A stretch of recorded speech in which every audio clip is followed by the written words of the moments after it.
upstairs window of Bramble Cottage needs curtains, and it's the recessed, and I have glazed it and I put it in glazing bars, but I need to measure the size for making a batten, and also that will tell me how big my curtains are. So I'm going to do a paper template. Let's see if I want to rest its roofy bit on a towel there, because I've painted that and I don't want it to get more battered. So this is all a bit tricky because it's a little space. So I'm going to have to, this is my real life work in progress. No, but it's one-handed. So if you get my ear in front of the camera, I'm sorry. So these tricky places like this, you sometimes have to go in and just do what you can with a paper template. This is what I did for the bits under the stairs for the kitchen.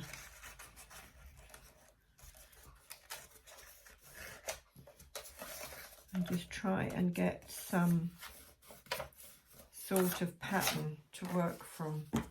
So I'm not using my best sewing scissors to cut the paper.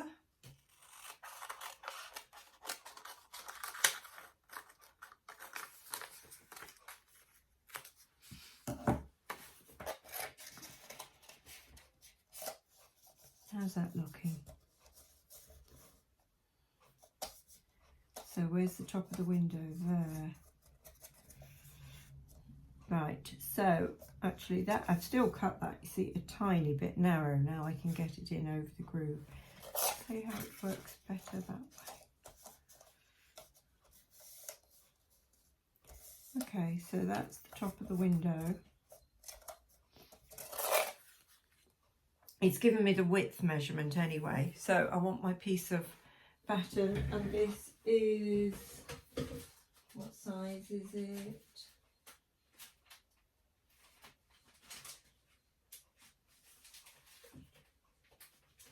.5 by 6. No, that's not 1.5 by 6. It's that one. First things first, let me show you the fabric that I'm going to use, and I want to explain my reasoning for why I choose which bit of the fabric. So this fabric, I particularly like this. This is Liberty, and it is cotton lawn.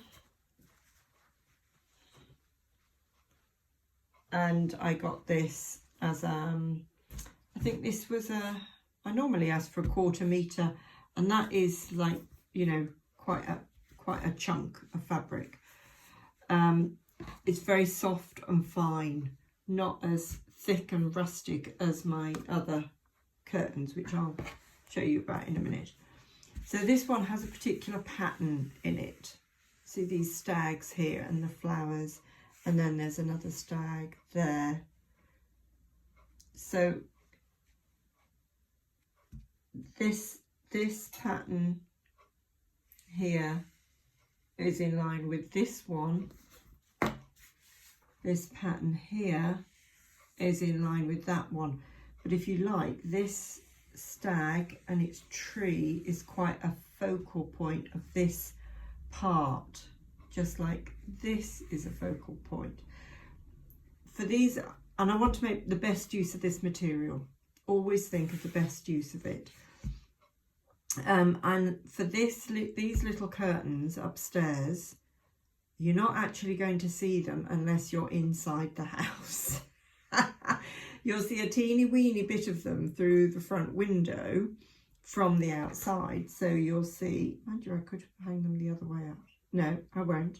I'll hang them the way they should be. So you'll see this from outside. So you'll see a bit of pattern, but it's pretty dark as well, unless the lights are on, and I've only got one little light. Anyway, so in our world of imagination, I don't want to waste the best part of the pattern. That could make a lovely cushion or something, or a throw. I don't know what. Possibly something that's going to be sold in my Etsy shop. I don't know. But anyway, I can use this bit here that is very pretty and is all the colour that I want, but it's not cutting into the main features, if you like, of the material. And I reckon with the turnings and stuff like that, because I don't want them too bulky up there, if I cut this and a little bit wider, we will have plenty of material there, and I'll show you my process. Take your time with this, particularly if you're not a confident person when it comes to material. But I sort of got a line there that I want. I know this goes off slightly askew, but that's okay, we can work with that. I'm just going to pin. You could use your cutting board to help you get a line, but I'm sort of doing it by eye, bearing in mind we've got a winky wonky piece of material anyway, and I don't want to cut it into Mr. Stag down there, and we don't need that much material. We'll go there, put the pins in that length. We only need a teeny tiny turning. That's a good line, isn't it? Teeny tiny turning on these curtains. So we don't need lots of spare material. So let's take that out, move that, move that. If you find it hard to see with a pattern, it might be worth pinning it on the other side, but I can see this quite clearly.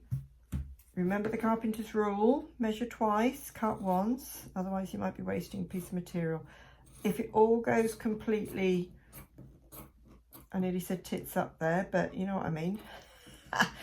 If it all goes completely wrong, then you could use this material for something else. So it's about having enough material, but not too much, or else you're going to be making things forever with the same material. But does that matter too much if it's something you really like? Right, take those pins out.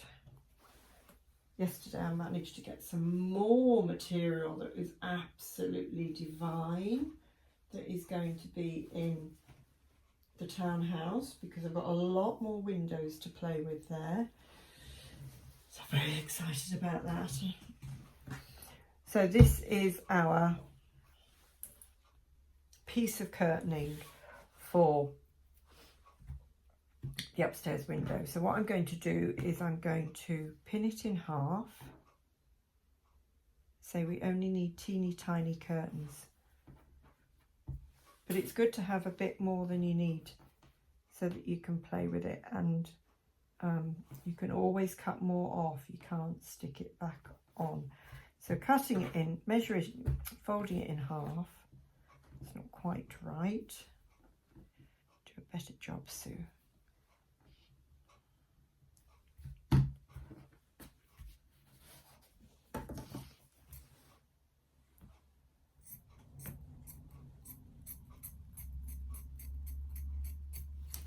There we are, I've got two curtains. I'm just going to straighten off this wonky edge here. And I think they're going to be, it's going to be too long, but we can take the top off, what we don't need, after. So I've got two curtains.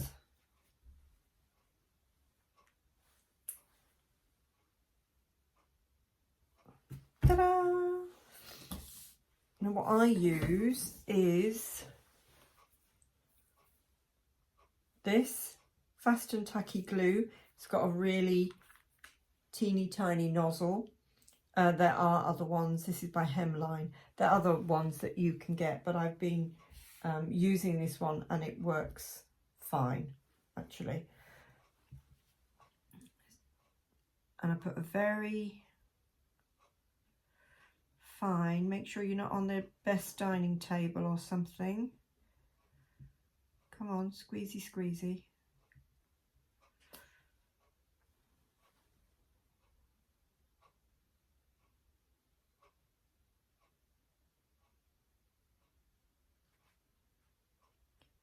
Very, very, very fine strip of glue. And if you need to spread any out a bit more, you can use a cocktail stick.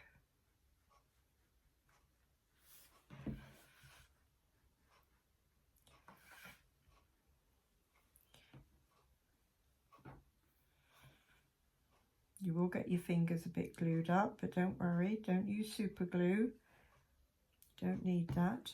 Actually, possibly wood glue would work, but you want something that remains flexible. And I don't think anything really gluey wise remains flexible.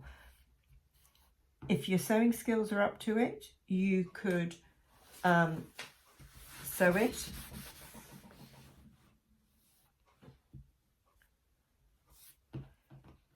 But you also want it, say it's not going to fray though, is it? Because it's not like it's going to go in the wash. So that is neat and tidy.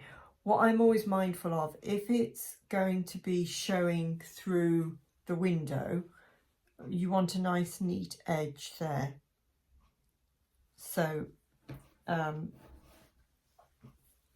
just think about what is actually visible. And I'm going to do the other long edge next.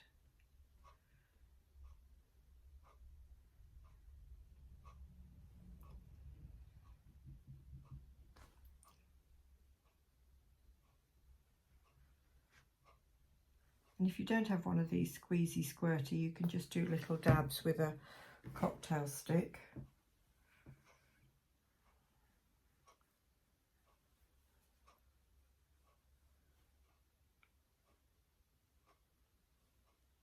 And these curtains are going to be plenty, plenty, plenty big enough. Looking at them now, actually, they might be a bit enormous, but that's okay. They're all going to be gathered up at the top.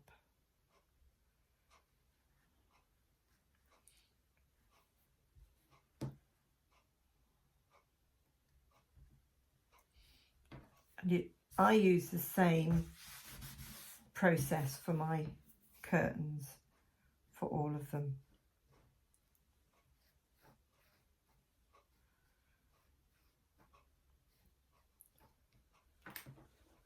So that's got a little loose thread.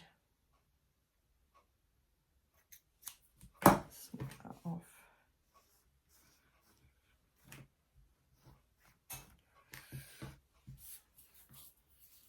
Then when it comes to the bottom, do the same again. But you just need to be mindful of the corners. Sorry, went off camera.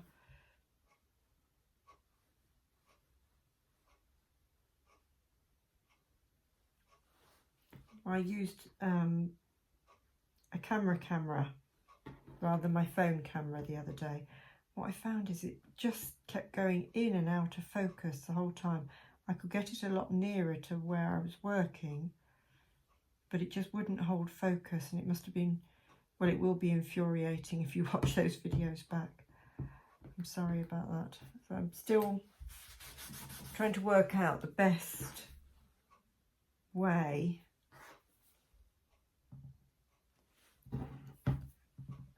of recording to show you everything that I'm doing. Sometimes you just have to go over with a little bit more glue in the corners to get everything stuck. And ideally you don't want the bottom corner sticking out at the bottom, so you might need to snip off those little corners, a bit like if you were wrapping a parcel. Just tuck everything in.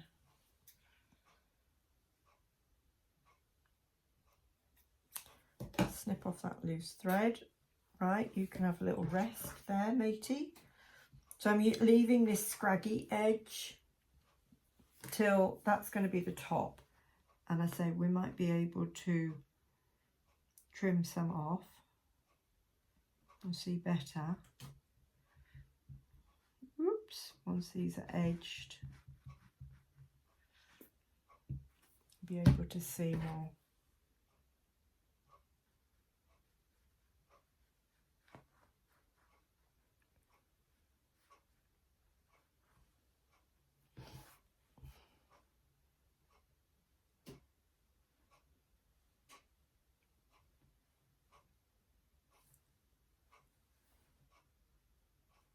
Come on.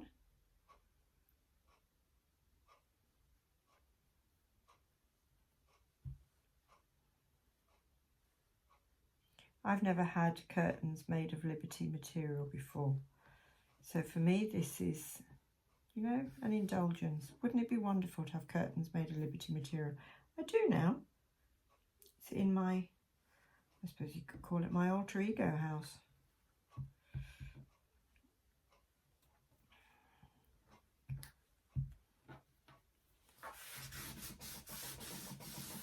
All of our houses take on an aspect of the owners when we make them. Of course they do. We're putting our love into them.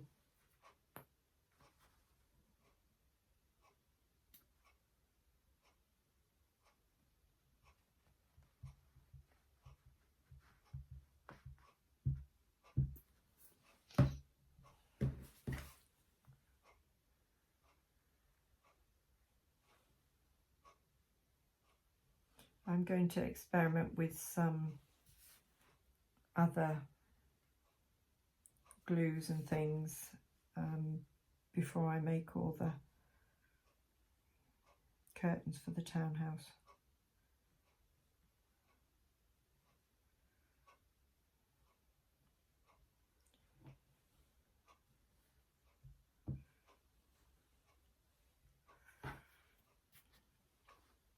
Because this is cotton lawn, the glue is going through a bit. That's okay. We want that to go right to the edge because we want that to stick down. A little bit of spare, stick it under that side. I just keep wiping it off my mat. Had that little piece of toweling because I was making the hollyhocks yesterday.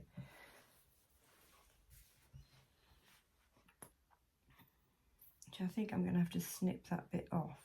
That looks like it's going to be a bit sticky outy.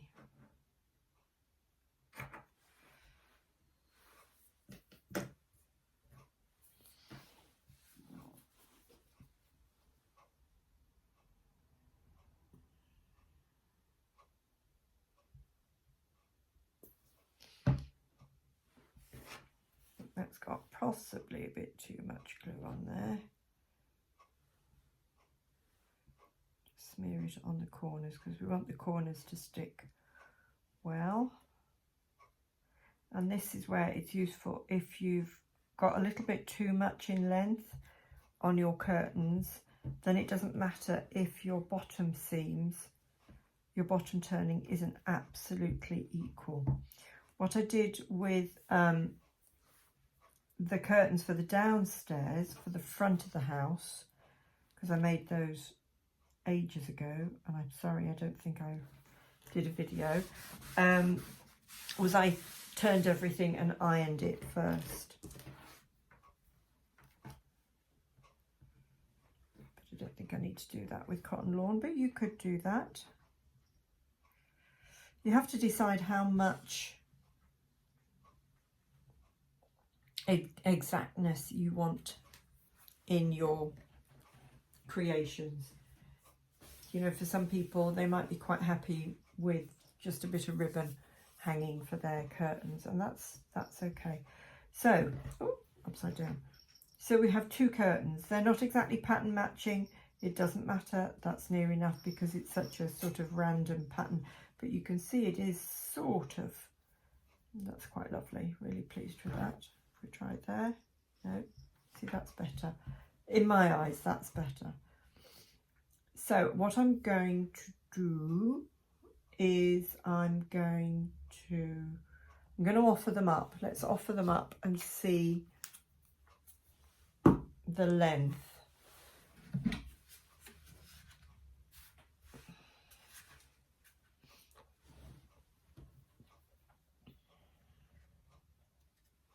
So, wow, plenty big enough, more than big enough.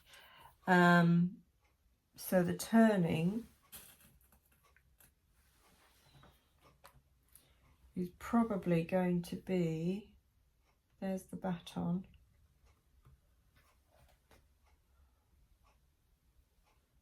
So the top of the turning is going to be there.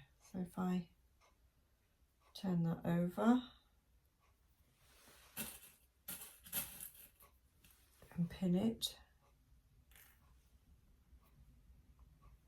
So I like to wear an apron because if anything rolls off like a pin, it gets caught in my apron and not on the floor while I'm scrabbling about. And if you've got a wheelie chair like mine, you're not likely to roll over it. So that is going to be fine. That is going to be plenty, even with the baton. No, actually, no, what I had in mind was I'm going to lengthen it a bit because I think what I'm going to do is I'm going to gather them and pin them somehow to the side. So we'll have a bit more length in them. Let's put that back.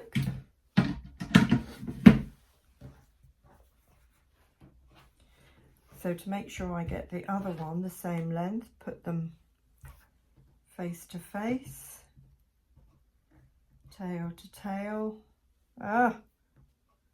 See, it gets sticky on your fingers. And then I can turn them and line them up at the top and put a pin in. Marvellous, marvellous, marvellous. It was really pretty. And that, in theory, could be ironed, but it's all going to be gathered up in no time at all. So that little crease there could be quite useful. So what I'm going to do now is I'm going to gather them. Because whatever colour you choose, whether or not it's the orangey red or the teal or whatever, you know, you're going to stitch through a bit of pattern. Don't stress about it. So I'm going with just sort of an ivory thread that I had, and the first couple of stitches are a bit thick because you've got to go through this gluey bit, but I like to hide away my end. I'm sorry, old habits die hard. So I'm going in one end, that's got the knot on it, and I want this end to be really secure, and I'll show you why in a second. Going back, gosh, this lawn is easier to sew than the stuff I was sewing yesterday.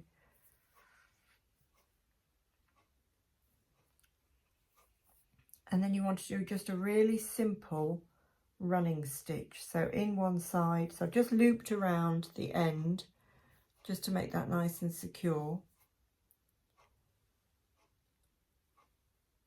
And then in one side and through, because you want to gather this up, so you don't want it to be anything more complicated. And I will show you the gathering process. Sort of try and keep it in a bit of a line. And I have left a gap here, so I'm not right at the edge. I've got, I know a cocktail stick will fit down there. So a cocktail stick will easily fit in there for this size curtain, because I'm going to put a little, I'm going to hang it on something, and I will show you the different options in a second. Cocktail stick being one of them.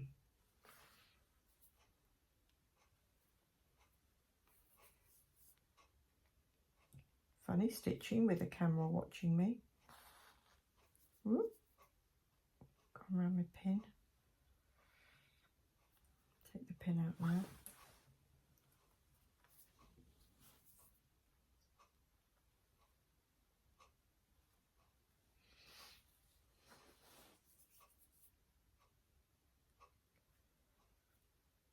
We'll go to the end.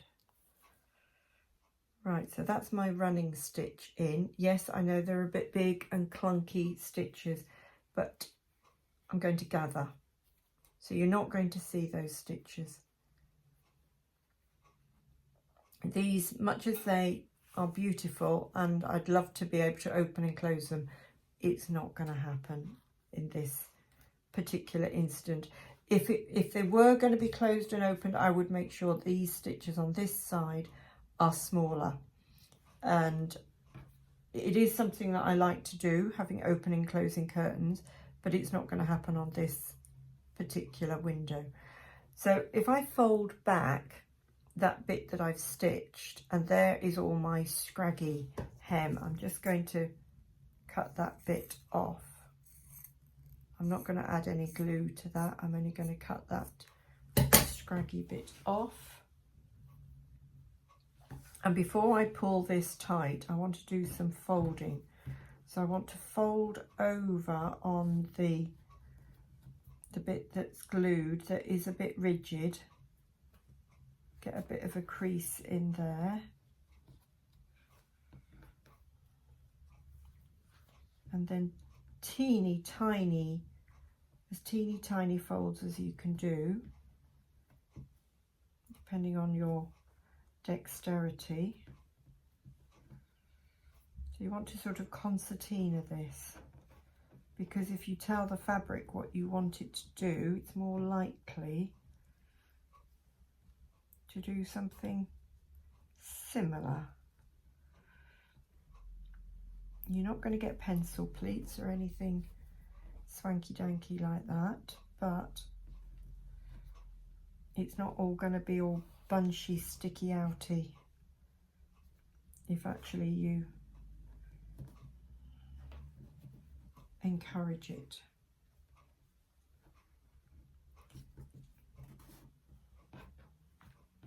And then I start from the other end because I want these edges to curl in rather than curl out. And you don't have to go to all this bother if you don't want to. I'm just showing you what I do, so that if you're wondering, how did she do that? She didn't show us that. Your house, your project, do it your way.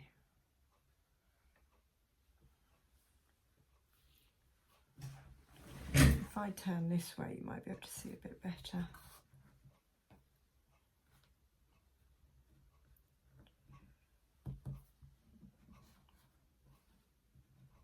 And it's these sort of little details that actually please me immensely. For some people, they might go, oh, for goodness sake, why is she bothering? You know, it's just horses for courses.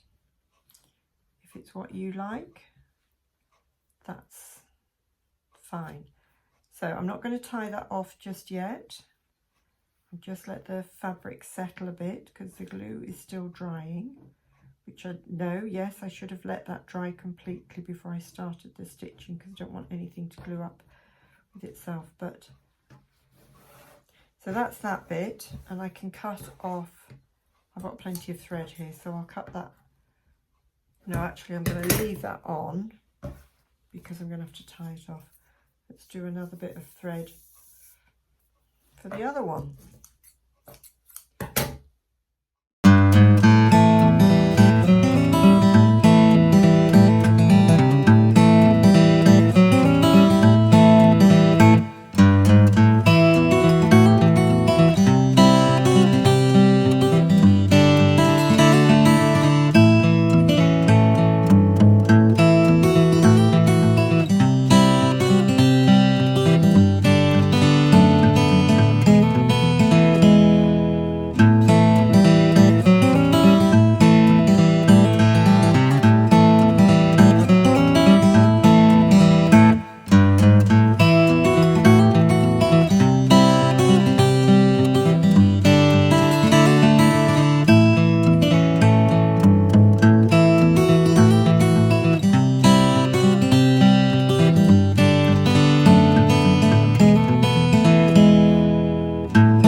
Now my batten has dried, my painted batten, and I want to attach some rings.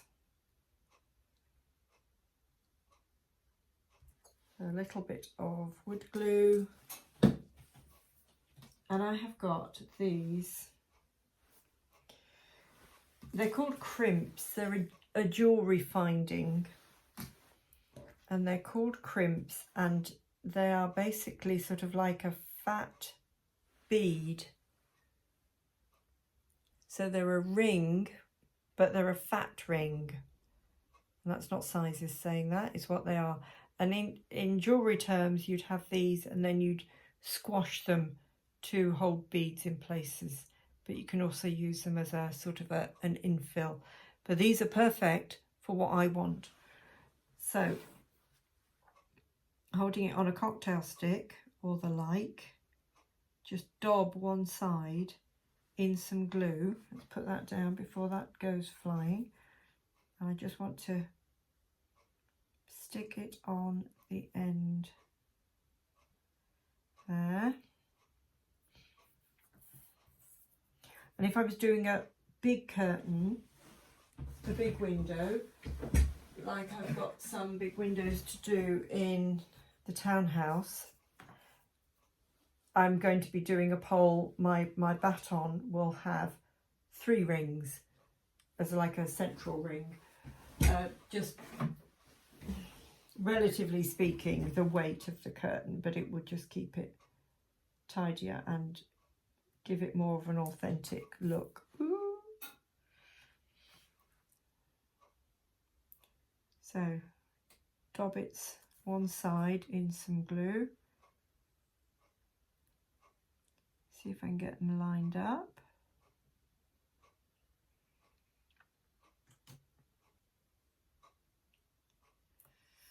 Right.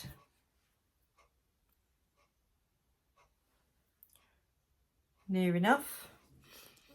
Right, let that dry. And I want to show you what I use for curtain poles. Now you could use, haven't got any handy, haven't got any to hand, sorry. If it's a really titchy tiny window, you can use a cocktail stick. But they're a reasonable thickness, so you have to make sure the gap at the top of your curtain, you've got enough space in there. They're also not going to give you much glide. You can also use, I found one, but it's a cut off one. You can also use bamboo skewers, which are really useful. But again, you have to leave enough space at the top of your curtain to thread that through, but you're not going to have any opening or closing option. What I've done in all the other curtains, and you'll see there are quite a few in Bramble Cottage, is I've used these little brass, are they brass? Yeah, they're brass wire things. Now, when the hobby shop, it's quite split. So this is a bit of a tube, but it's split. He gave that to me. He was closing down this hobby shop, and he used to sell dollhouse stuff years ago, but then he just sort of got into military tank diorama kind of things. Not my thing at all, so I hadn't been in there. And then randomly I went in there looking for something. I think it was enamel paint. And I realised he was closing down. He was selling all sorts of things. And I thought, oh, that might come in handy. So there's these little clear plastic things. Don't know what I'm going to use for those for. But he was also selling these brass rods. Let's call them rods. And they're different thicknesses. He was also selling brass tubing. So these have actually got a hole in the middle. Don't know what I'm going to use those for, but I'll keep those in case I need something with a hole in the middle. But they're probably going to go the same way as these. And I think they'll probably be quite bendy if I wanted to bend them. I'm not interested in making pipe work for my utilities, but they're very good for curtain poles. So what I did yesterday, I made the other curtains. Let's see if I can get a similar thickness. I think we'll use that one actually. So that's all I've got left of one of the ones that I did yesterday because I had a busy day. And I'm going to measure, where's my pencil gone? There's my pencil. Measure by eye, because that's the way I like to do it most often. Oh, I realised yesterday I need a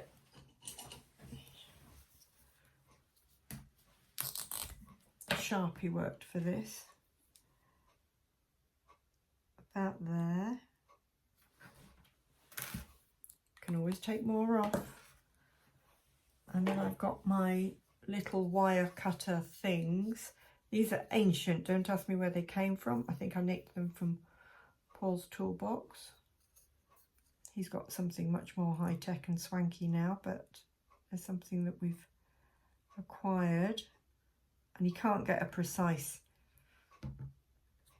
measurement on these, but there are other things you can use. You probably do a blade with them.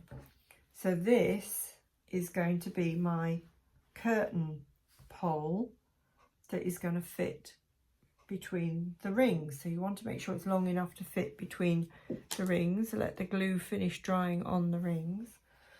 But what I need to do now is I need to thread this through the top of the curtains. This is why they're not finished off yet. So I've got to ungather them a little bit to get that, and sometimes you have to go in from the other end just to sort of create the space. And was it? Yes, that. So this is that one. Scrunch it up again. And then this goes in.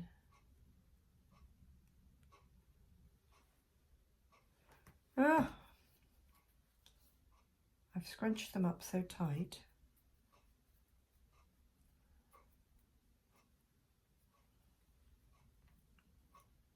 This is where you need to make sure your glue has dried before you do all your folding up and everything.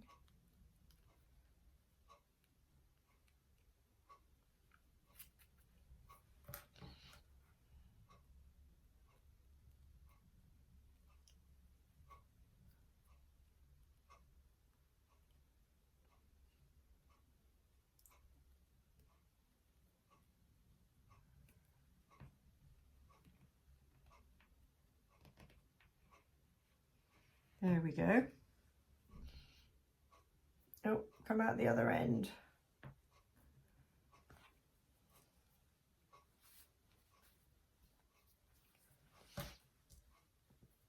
So now what I can do is I can gather up the thread again.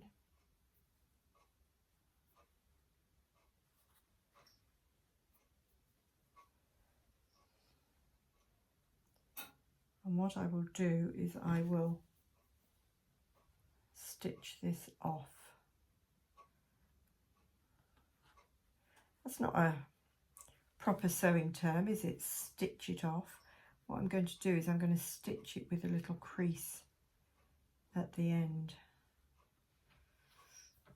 So it does get a little bit clunky.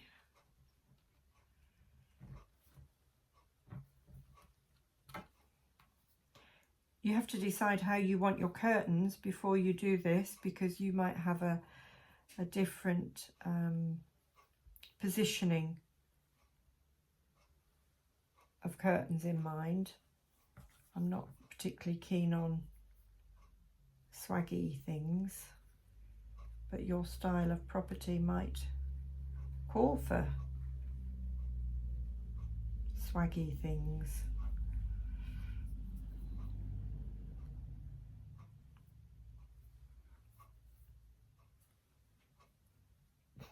It's where you can get in a right pickle with all your thread.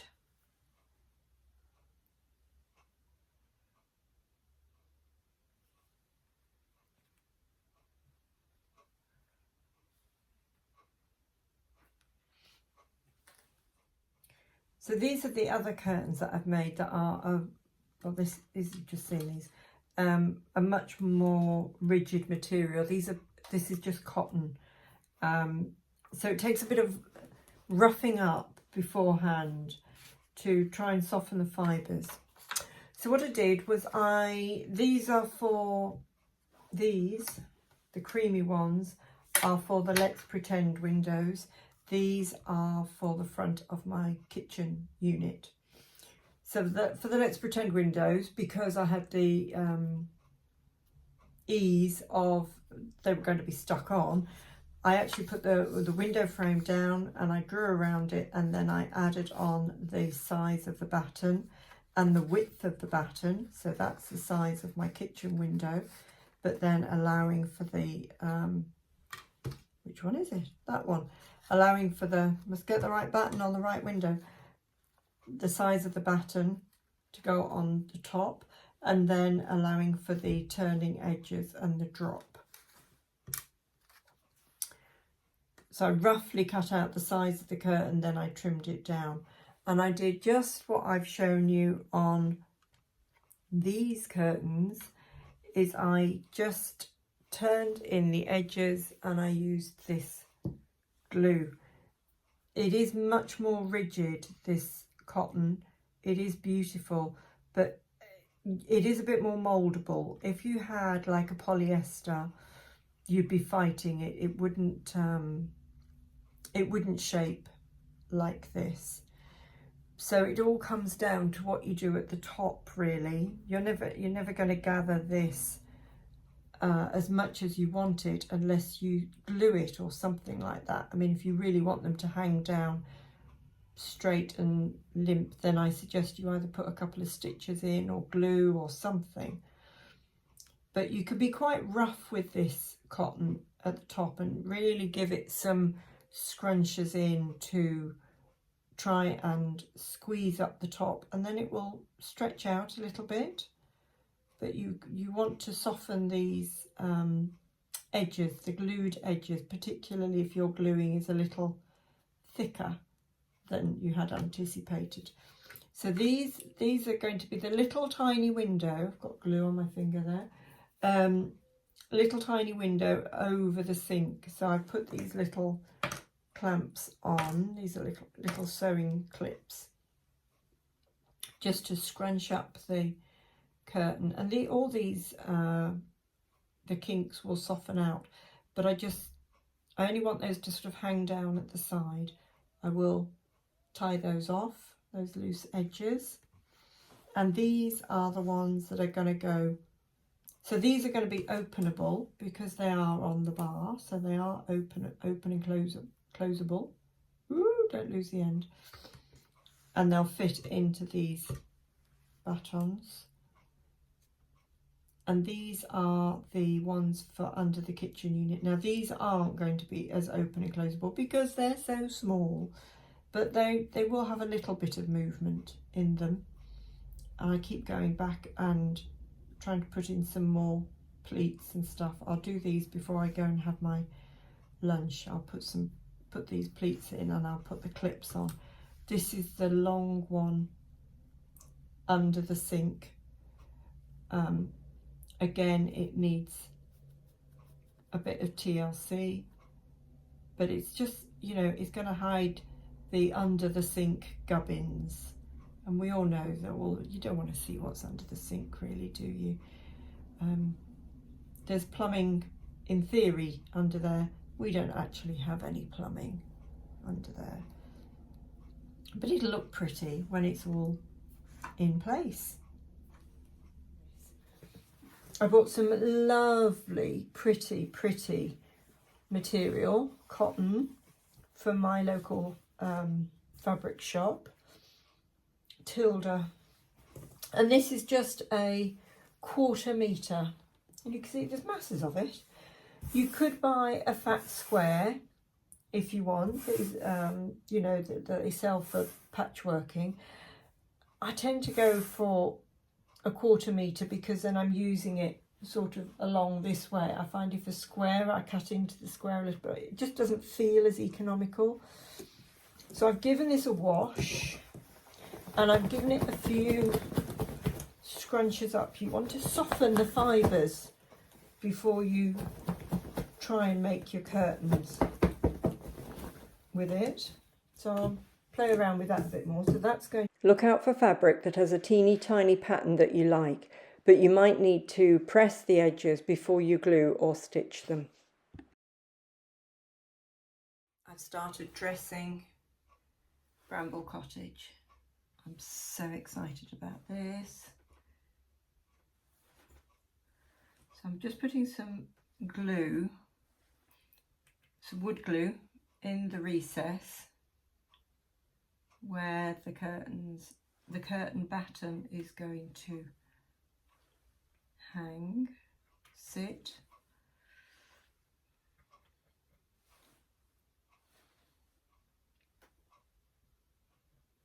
I thought it easier to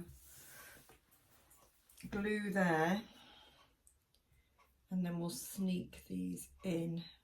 I haven't actually fitted any glue or anything at the ends because it's so at the wall. These are not going to slide off. The only thing is I can't see where I'm going. Ooh, too high.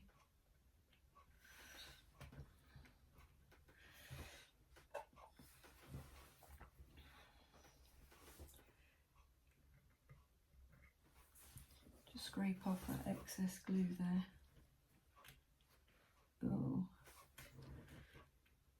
Oh, Susie Lou.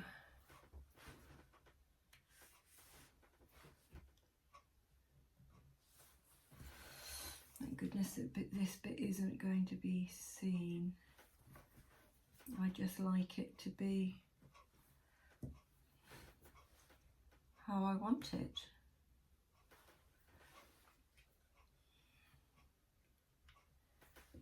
I don't fiddle with it too much. I want to slide the curtains in order to scrape off some of the glue, but I don't know if I dare.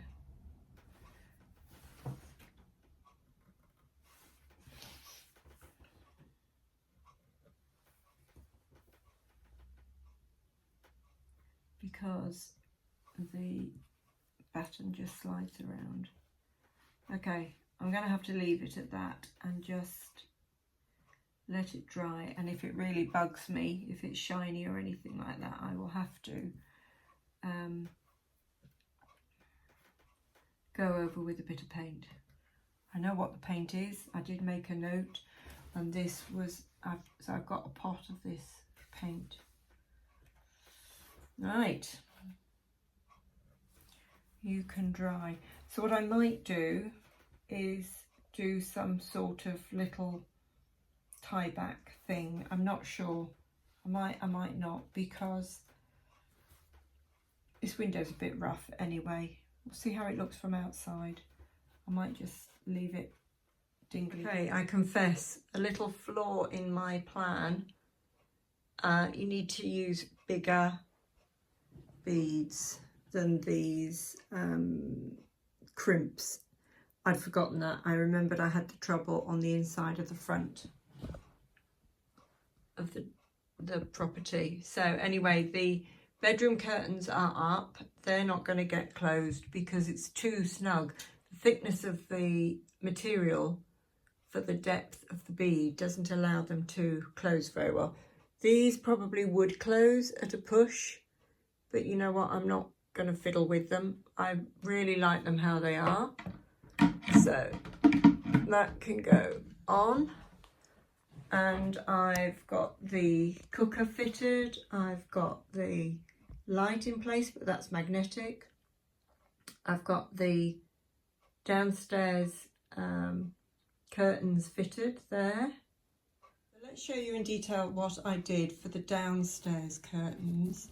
These are on little tiny rings because I had the same problem. They pinged off. So what I've got on here, if I can get it in focus, little tiny eye hooks, screw-in eye hooks for the front curtains because of the thickness. And if I stretch them closed, they will just cover the space.